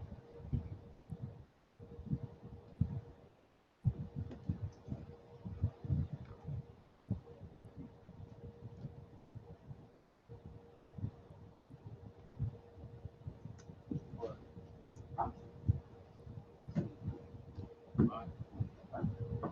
more they're trying to change it, the more they're gonna fulfill, you know. Like Pharaoh and his army, they're like, they keep going, you know. So now reading on, it says in verse 11, it says, and they had a king over them, which is the angel of the bottomless pit, whose name in the Hebrew tongue is Abaddon, but in the Greek tongue hath his name Apollyon, right? So now they had a king or ruler over this bottomless pit or over Europe, right? This man's name, when you check the history, the man who was the king over Germany in that time, who was leading this charge of this war, was Kaiser Wilhelm. Kaiser Wilhelm, which is just the German way of saying Caesar. It means emperor, right? Kaiser Wilhelm. He was the angel that is speaking about over the bottomless pit. He was the ruler. He was the king at that time who led this charge that we're reading about, dealing with this world's war. And the word Abaddon and Apollyon means destroyer. When you look it up in the Hebrew and the Greek, it's synonymous with being a destroyer.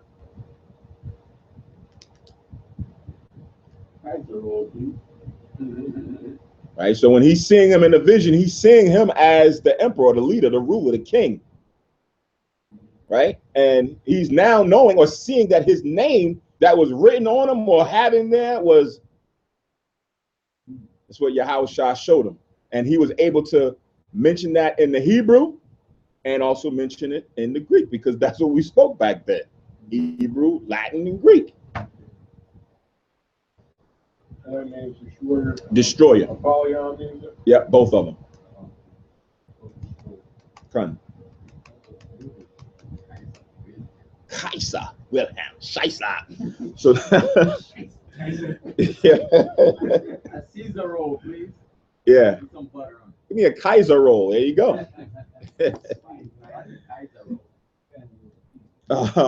Verse 12. It says, one woe is past, and behold, there come two woes more hereafter. Right? So that first world's war is past. It's finished showing or describing it to John the Revelator. And there's two more that have to come to pass. Right? Verse 13. And the sixth angel sounded, and I heard a voice from the four horns of the golden altar which is before Yahweh. The sixth angel, which had the trumpet, loosed the four angels which are bound in the great river Euphrates. Right? So now the shift from where the bottomless pit is goes over to the Middle East region where the Euphrates is. Right? So now you got that region being spoken about here by the sixth angel. Loose the four angels over by the river Euphrates. Right?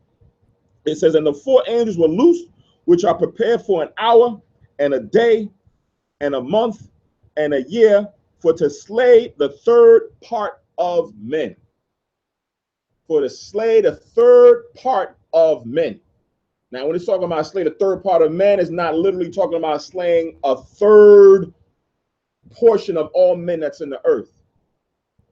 Remember, this destruction, this woe was meant for who? Who was this? Who did the saints pray to the Most High about? Esau, Edom, right? This eighth beast, right? So the third part of men that was supposed to be slain is them. There's three classifications of men in the earth: sons of God, the sons of men, who's talking about who? The sons of God is who? Israel, Okay. right? The sons of God is Israel. The sons of men is who? The nations. Then you have what is spoken about in what we just read in 2 Thessalonians, the son of perdition.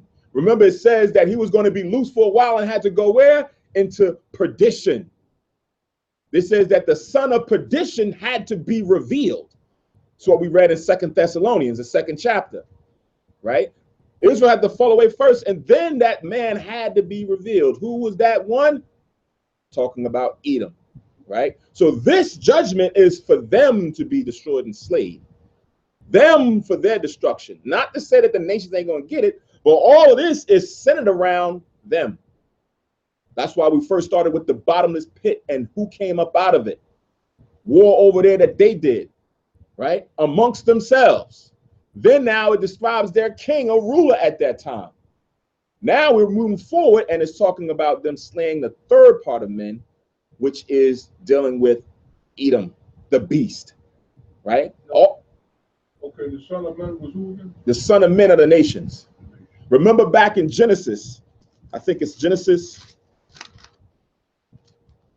Now the nations do include Esau, right? The nations, if you want to be technical, right? If you want to be technical, we're a nation. Right. Right? So if you looked at it, everybody, we're part of the nations. Right. But when you look at understanding how the progression of the Bible went, right? Because when you read in the table of nations, it describes the nations that came from Shem, the nations that came from Japheth, the nations that came from Ham. Right. Then you had the Most High do a specific thing to Israel. He separated us from the nations. So now we weren't included as being part of the nations anymore because we were separated. That's where that's where that word holy means, to be separate. To be separate.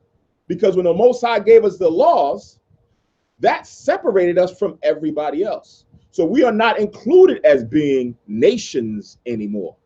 So now in Genesis, the 6th chapter,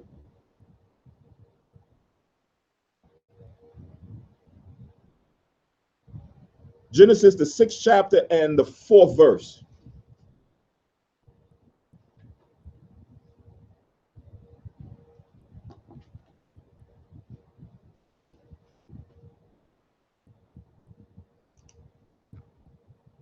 So Genesis 6 and 4 says, there were giants in the earth in those days, and also after that, when the sons of God came in unto the daughters of men. So the sons of God were those who came from Adam's lineage through Noah, right? Then it says they went unto the daughters of men. This is the other nations that were around at the time of Noah, right? But then it says, and they bare children to them, the same became mighty men which were of old, men of renown. Verse 5, and Yahweh saw that the wickedness of man was great in the earth, and that every imagination of the thoughts of his heart was only evil continually. So the Most High, when this started to happen, he got upset, blood came. But now you had the sons of God, they went and married the daughters of men. Now remember, in Deuteronomy, the 7th chapter, the Most High made a stipulation about Israel. You don't give your sons to their daughters, or they take their daughters for your sons. This is what happened there, right? And the Most High was upset. He was not upset with Noah and his family because they had not succumbed to this type wickedness. So now it's already describing these two different classes of men, of people in the earth. Sons of God, daughters of men, which are men in themselves, which is of the other nations. Now the other one was what we read in 2 Thessalonians. Well, just before you go there, let me ask you a question. Yeah. The sons of God, Israel was not established. Right. The sons of God are, remember, Adam was a son of God. It tells you that in Matthew, the 1st chapter. The son, to be a son of God, what makes us a son of God? Holiness, right? Started with Adam. Remember, the Most High gave Adam wisdom. Said, of this tree you can eat, but of the tree of good and evil, don't eat. So he separated Adam right then and there. Adam wasn't called Israel at that time because he was Adam. Noah wasn't an Israelite because he was Noah. Abraham wasn't an Israelite, but they were the holy patriarchs, forefathers of our nation, right? So that's what makes us, even right now. That's why it says they are not all Israel that are of Israel, because some of us who are Israelites don't act like the sons of God or the daughters of God, right? Based on what we do.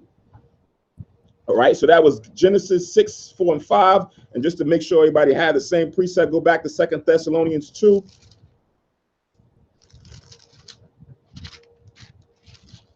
And 3.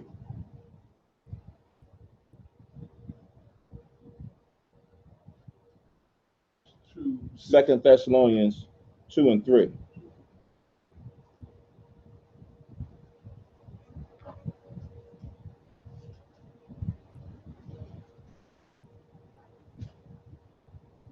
So in 2 Thessalonians 2 and 3 is what we read earlier. It says, let no man deceive you by any means, for that day shall not come. What is it talking about when that day? Our salvation. Kingdom coming back, right? It says, except there come a falling away first, meaning Israel had to fall away and go into captivity for a period of at least 350 years, right? And that the man of sin be revealed, that the man who is encompassing sin be revealed, that everybody knows that he is the one of perdition, right? Remember in Malachi, was it 1 and 4, it says that Edom was the border of wickedness. The man of sin had to be revealed. The border of wickedness had to be known. Now he is distinctly by himself now. The son of perdition, the man of sin is him. Is this the man that did shake hands? Exactly. Yep. And all the rest of them that was in hell, the other nations, made room for him at his coming.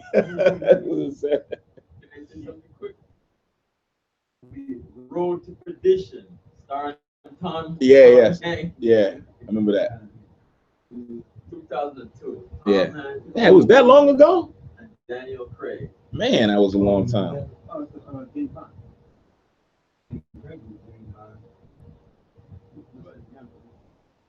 He's going to the road of perdition. Mm-hmm. I was thinking that movie title when I read this. I didn't watch the movie like it's like they're mobsters, right? Yeah, that's what it looked like from when I seen it. I don't watch that, but it clearly talk about that.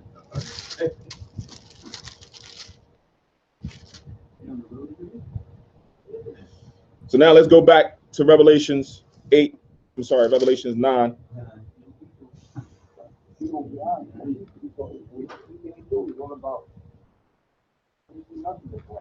Mm-hmm. As you said earlier, come and you say peace, but war. Right. Like in the movie 300, yeah. They play their part, but they make a mess of things. You remember that now? Yeah. He's into pictures of Persians in the flint. They play their part. Yeah. Not, he's talking about the new one, not the old one. So now let's read, I'm going to read 9 and 14 again. It says, saying to the sixth angel which had the trumpet, loose the 4 angels which are bound in the great river Euphrates. And the 4 angels were loose, which will prepare for an hour, a day, and a month, and a year, for to slay the third part of men. Now jump back to Revelation 16.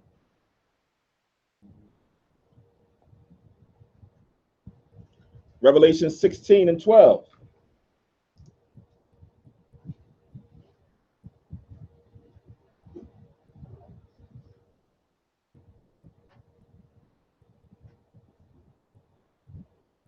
And it says, and the 6th angel poured out his vial upon the great river Euphrates. So that's what we just read in 8. You've seen that in the vision. Then later on, it speaks about the vials that was poured out by each angel. Now we see the 6th angel again here, still over the great river Euphrates. And the water thereof was dried up that the way of the kings of the east might be prepared. So now in this vision, the Most High is now stirring up the spirits and the controversy over there in the Middle East. It up over there in the Middle East. This vial is poured out.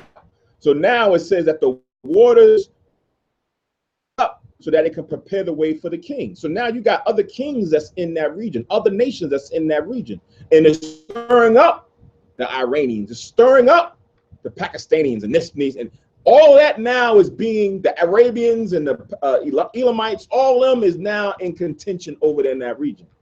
So when the Lord says that he's dried up the waters, it ain't mean that the waters, is a famine in the land because there's no water. It means he's making a way for this now to happen, for this now to take its course, right? Subsequently, remember when the northern tribes came over here, the Most High stayed the waters so that they can come over here to fulfill their destiny. Well, the Most High is staying the waters over there, figuratively, so that the way of the kings can now start putting things in motion, that they can start coming against each other and fighting and wanting to have this and that. The Most High is the one that's stirring this all up. Let's go to Isaiah 13. Remember, like I was saying, who does I tell this to? Oh, at the beginning of class. All of this, Isaiah the 13th chapter. Like, stirring up an ant's nest. Yes. You're waking everybody up.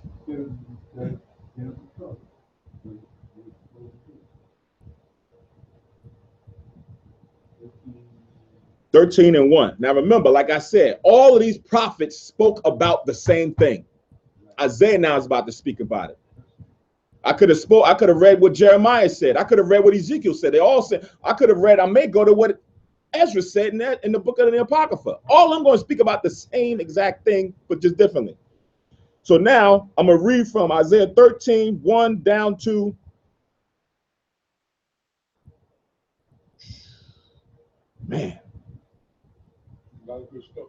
yeah.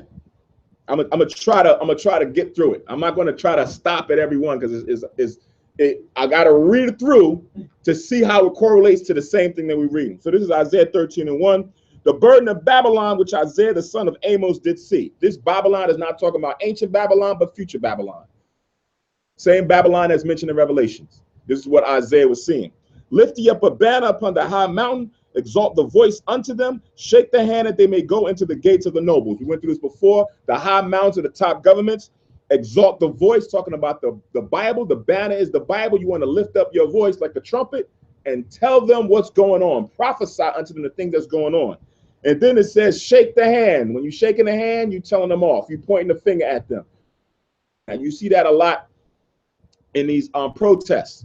When the cops is out there, you see the people, they show you pictures of the people pointing the finger at them. You're wrong for doing that. You're wrong for doing that, right? You shaking the hand at them, right? It says, and that they may go into the gates of the nobles. I have commanded my sanctified ones. I have also called my mighty ones for mine anger, even them that rejoice in my highness, speaking about the angels, right? The noise of a multitude in the mountains, like as of a great people, a tumultuous noise of the kingdoms of nations gathered together.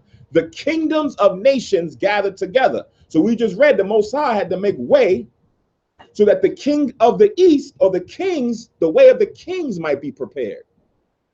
A nation of kingdoms prepared together for battle. It says the Lord of hosts mustereth the host of the battle.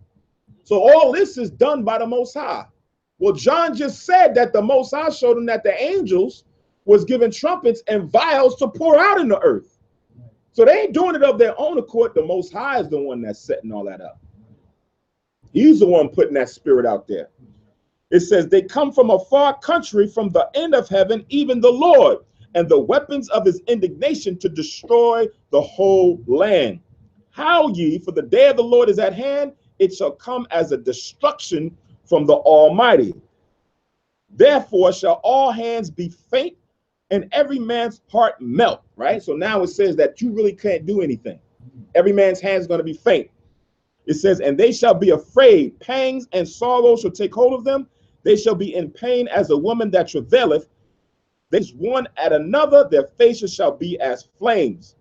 Behold, the day of the Lord cometh, cruel, both with wrath and fierce anger, to lay the land desolate, and he shall destroy the sinners thereout of it.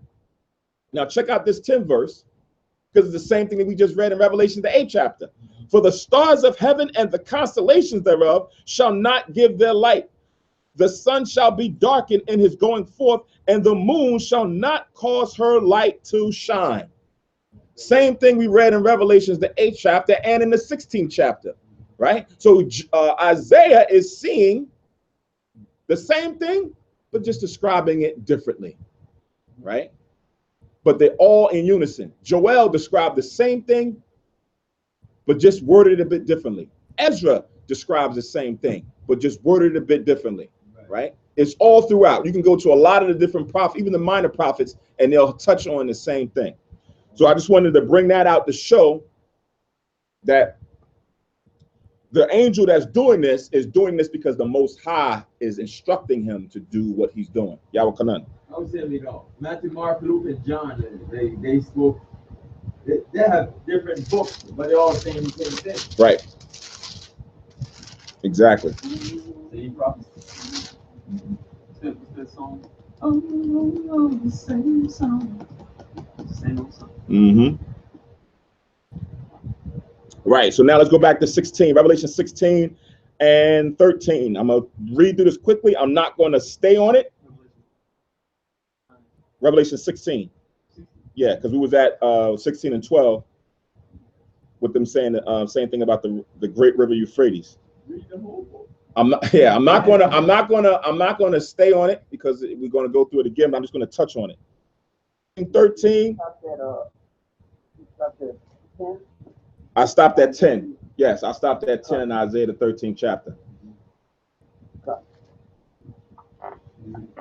So Revelation 16:13. So this is again the sixth angel pouring out the vial on around the region of the great river Euphrates. It says, and I saw three unclean spirits like frogs come out of the mouth of the dragon, and out of the mouth of the beast, and out of the mouth of the false prophet. So when you go into it, it's dealing with their politics, it's dealing with their religion, and it's dealing with their media, right? All these things is how they use or what they use to control the nation, to control the world, right? It says, for they are the spirits of the devil, spirits of devils working miracles, which go forth unto the kings of the earth and of the whole world to gather them to the battle of that great day of the Almighty. So that's the vow that's poured out in that region to gather all of these kingdoms and all these kings together. Christ says in 15, behold, I come as a thief. Blessed is he that watcheth and keepeth his garments, lest he walk naked and they see his shame. Last verse, and he gathered them together into a place called in the Hebrew tongue Armageddon, right? Which goes back to Megiddo, which is right there in that region where Israel is, right? So all this that we're reading that the sixth angel is dealing with is pouring out that vibration that we see now is prevalent over in the Middle East. He's stirring this up, preparing it for the next upcoming war. Yahweh Kanan. Joel 3:9. Proclaim ye this among the Gentiles. Prepare war. Wake up the mighty men. Let all the men of war draw near.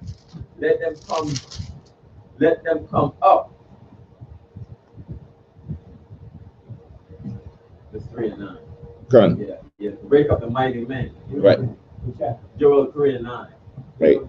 Joel 3:9. Kanan.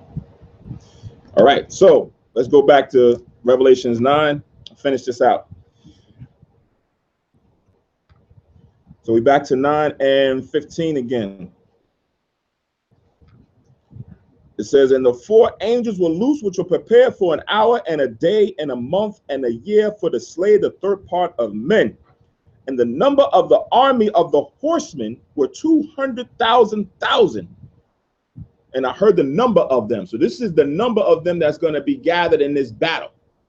This is what he's seeing that this time around during the great river Euphrates near Megiddo or Armageddon. Verse 17. And thus I saw the horses in the vision, and them that sat on them, having breastplates of fire and of jacinth and brimstone, and the heads of the horses were as the heads of lions, and out of their mouths issued fire and smoke and brimstone. So again, now he's describing what he's seeing in the vision during this period in that region. This is not the bottomless pit anymore. This is over in that region where the Euphrates is. So he's now seeing these horses having fire and jacinth and brimstone coming out of their mouths. Verse 18. But these three were the third part of men.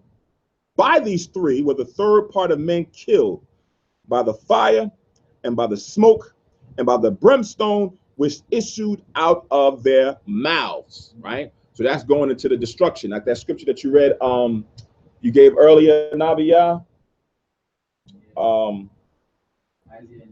Isaiah 9 and 5. Right. That's key. That goes along with that. Right. The Most High has given them the spirit to create these different devices and contraptions to go and destroy and pillage and waste. So I'm going to read it. It says, verse 5, for every battle of the warrior is with confused noise and garments rolled in blood, but this shall be with burning and fuel of fire. Right? So that's my comment on 17.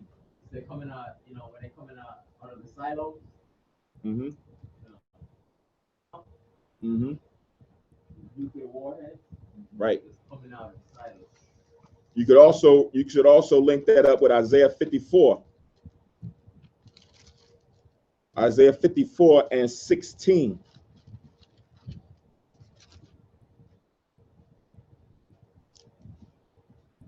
So that was Isaiah 9 and 5, and now we at Isaiah 54, 16, which says, behold, I have created the smith that bloweth the coals in the fire, and that bringeth forth an instrument for his work. I have created the waster to destroy. Right? So the Most High has allowed them to create instruments, contraptions to do his work. Right? So that fire and brimstone that comes from these different contraptions, these planes, these bombs, all of that, the Most High has allowed them to create it.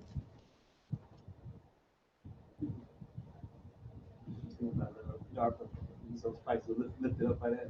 All the stuff we got. Yeah. Way beyond the things. So now back in Revelations 9, verse 19. It says, for their power is in their mouth and in their tails, for their tails were like unto serpents and had heads, and with them they do hurt. Right? So again, describing how this this war or this conflict will be, right, in that day. It says, and the rest of the men which were not killed by these plagues of the works of their hands, that they should not worship devils and idols of gold and silver and brass and stone and of wood, which neither can see nor hear nor walk, neither repented they of their murders, nor of their sorceries, nor of their fornications, nor of their thefts. So it says they didn't die. The rest of them were not killed by these plagues, yet repented not. So they still had judgment that was still going to come unto them. Right? And that's what happened. So of course the Most High is upset with what he sees as far as for all of the wickedness. That's why it says it was going to wait until it reached the height of heaven. Once the sin reached the height of heaven, which really meant what the Most High said, it's enough. That's it. I can't deal with it no more. It is time. Then that's when the Lord now has these things put into effect. So what we are seeing right now is us living primarily in this six angels. Right? We're living in the time period of the sixth angel, where he's putting this vibration, because that's what we're seeing that's going on over in the Middle East right now. Pathat. Yes, everything is happening right now. Well, following the truth. have an understanding, but this is understanding what is going to go take place. Right. Happened is because we didn't listen. All this has happened is because we didn't listen. If we would have listened, we'd have never got taken out of the land. Right. You'd have never had who they have in the land now in the land. Right. You'd have never had the policies and doctrine and religion that's going on in the earth, prevalent in the earth, happening specifically to our people. It wouldn't have been like that. Right. But because it is, because we did not follow the will of the Most High, all this stuff is happening. All of it. And it's all centered around us. Little old us. That's why it says in Wisdom of Solomon, they're going to look and say, we who took his life or had no cares for his life, they're going to say, little old him? Can't be. He's one of the chosen. He's one of the sons of the Most High. Little old him?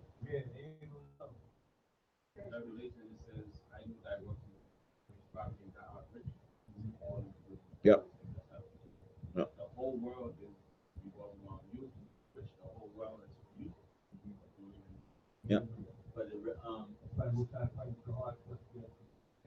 Psalms 83, they're trying to, they have their conspiracy trying to cut us off. Yes. That's the main thing. That conspiracy to keep us hidden, to keep us away. Drugs. Exactly. Guns. To keep us broken, not unified.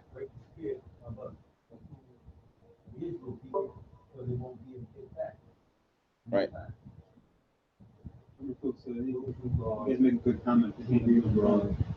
Wow. So right. Okay. That was the last verse of Revelation. It's good. That was good. That was fun. Kahan, those last ones are they're like his angelic forces, the serpents, heads of serpents, and faces of lions. That's like the spiritual attacking physical men. Was that something described? The angel bringing to destroy the third part of man in the by the Euphrates. No, I see. This is dealing with the nations. So this 200,000 is not the angels. That's all still dealing with the those nations coming together. Because remember, they're all going to fight against each other first before Yahushua and the angels come.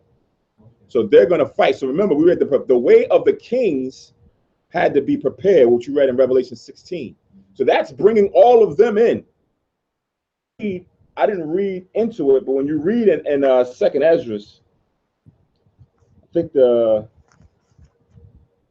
when you read in Second Esdras, the 15th chapter, it goes into the same thing about the way of the kings, and it starts to describe these different kings and where they're going to come from, and how the Most High is going to turn them against each other. And the reason why he's going to do that is because of what they did to us. Right? So that's the whole vibration of the war that's going to happen. Right? But everybody ain't going to be killed in that war, because why? Yahushua have got to come back for them to do what they need to do. Right? That's why I mentioned in that last part that all these people, the rest of them, everybody ain't die, but they didn't repent from what they've done. All the idolatry and all the wickedness and all of that. Right. Oh, they got to get a different type of baptism. Yahushua is bringing that. Right? But this is dealing with them amongst themselves fighting. And then what's the remnant? When they see that and Yahushua come, then they're going to stop fighting against each other and then say, hold on, we got to go and stop him. Right? And that's what that is. So like I didn't read. If you read from Second Esdras 15, I purposely didn't want to read it because I know, not only does it take time, that's the one of the most things, but when we get to Revelation 16 and we come to that part to further edify and expound on what's in there, we can go to what's in the Apocrypha to go through in more detail what it's referring to. But as far as the lines. All of that and how that relates to still dealing with the nations and what's going to happen. So yeah. I didn't want to, because that to me would have been me doing Revelation 16. That would have took another 45 minutes or an hour probably.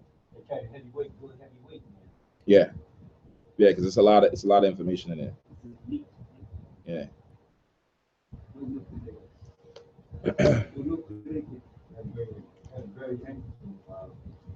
Done. Go to YouTube, I keep watching it over again. Whatever we miss. All right, so that's going to end today's Sabbath service lesson. Right around here. Next week, let's see.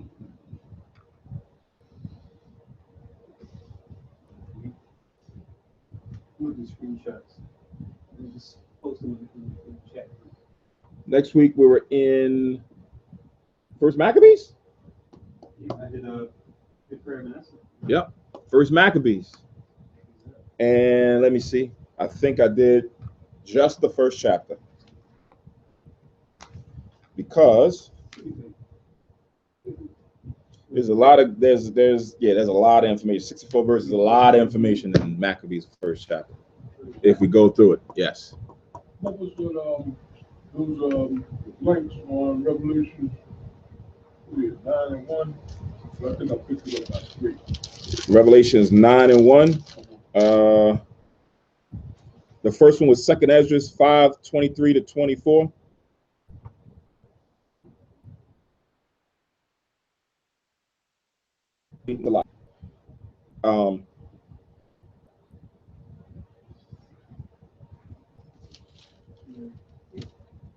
Yes, I'm looking at something different. Yes. Yes, 2nd Ezra 5:23 to 24. And then Luke 4:5 to 6. Daniel's 8:23 to 25. And I think that's it. I think you should be caught up by then. Yeah, that's right. All right, come. Daniel 22 to 25, right? Yes, Daniel's 8:23 to 25. Right.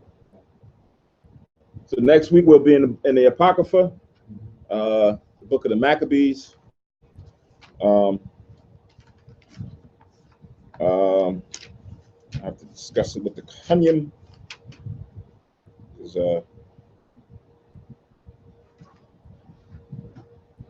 I think I'll see. You might want to, but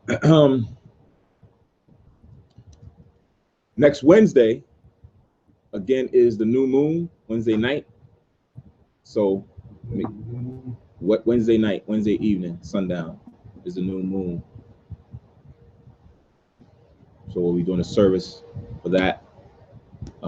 Tune in, Lord's will, around 8:30, 9 o'clock. Trying to have the service. So, it's the middle of the week. So, for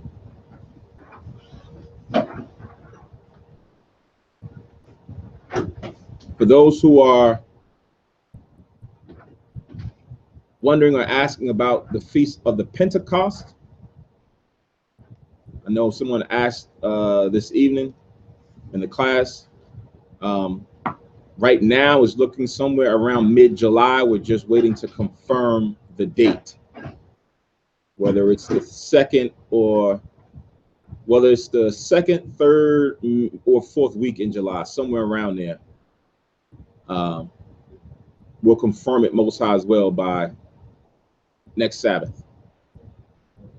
And the Pentecost is the day after the Sabbath, so Saturday night is the beginning of the Pentecost.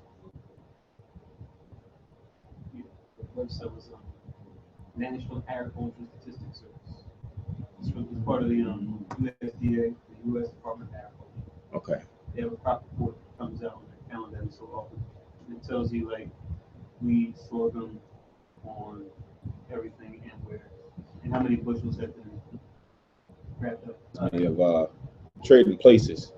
And Morton was like, that crop report. Say again?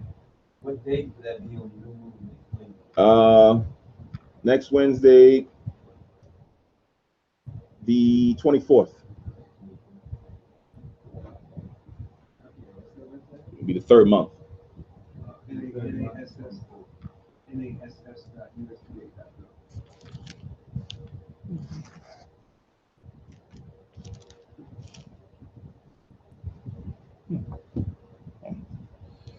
All right, with that, so we're going to say Shalom Yashrala, Shah Shabbat, Most High as well. Everybody was able to get the notes at the least.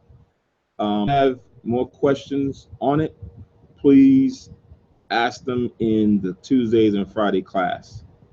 And we can go through it a little bit more sparingly. So, Lord's will, everybody has a Tawab, an upcoming week, blessed week. And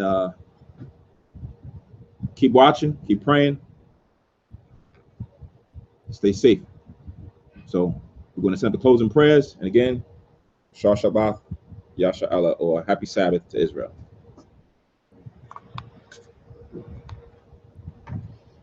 All right.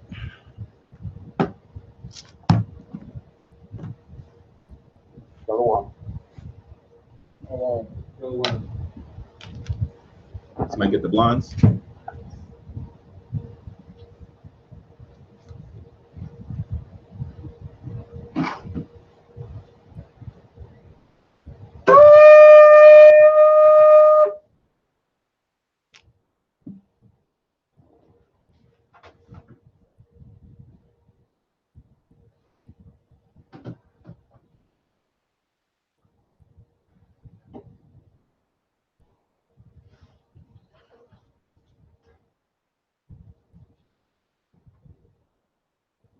Barakatha Yahweh, Bahashem Yahweh Shah, Asherah, Nathalanawa, Parya Hagapan, Thawada Aman, La Yahweh, Bahashem Yahweh Shah, Ath, Yasha Allah.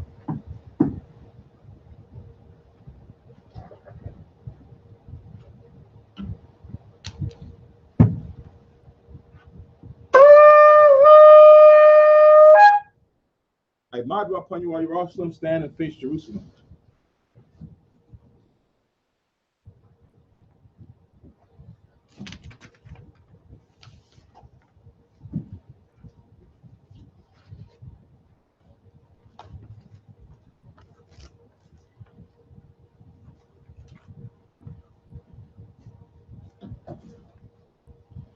Yahweh, Bahashem, Yahweh Shai, Baba Kushai, Shamai, Lanawa, Aitha, Yum Yun, Aitha, Shalak, Mayaka Allah, Waha Alahayim, Tazwadakim, La, Shema Ayel, Barat, Rapah, Magun, Wakaziyak, Bunya, Yasha Allah, Washalat, Lanawa, Rabian, Kakama, Rabian, Da'ai, Rabian, Vayana, Rabian, Sabalanwa, Rabian, Amawan, Rabian, Aqua, Rabian, Ahabian, Rabian, Hagana, Rakhanaya, Wasalat, Ko, Kata Ayamnawa, Wahaakim, Wayasha Allah, Thumb Yad, Awalam, Bahasham, Yahawashai, Thawada, Aman. English translation, Yahweh, in the name of Yahawashai, please listen to us now, right now. Send Michael and the righteous powers or angels to watch over, bless, heal, protect, and make strong the children of Israel. And send to us much wisdom, much knowledge, much understanding, much patience, much faith, much brotherhood, much love, much spiritual protection, and forgive all our sins for the brothers and sisters and Israel always and forever. In the name of Yahawashai, thank you, so be it. Yahweh, Bahashem, Yahawashai, Barak Nawa, Wayasha Allah, Wabat Yasaparim, Shema, Yasharella, Yahweh. Allah Haynawa, Yahweh, all right, I can circle up. Again, Yasha Allah, Shah Shabbat, a happy Sabbath. And Lord's will, everybody has a Tawab upcoming week again. Shalom. Shalom.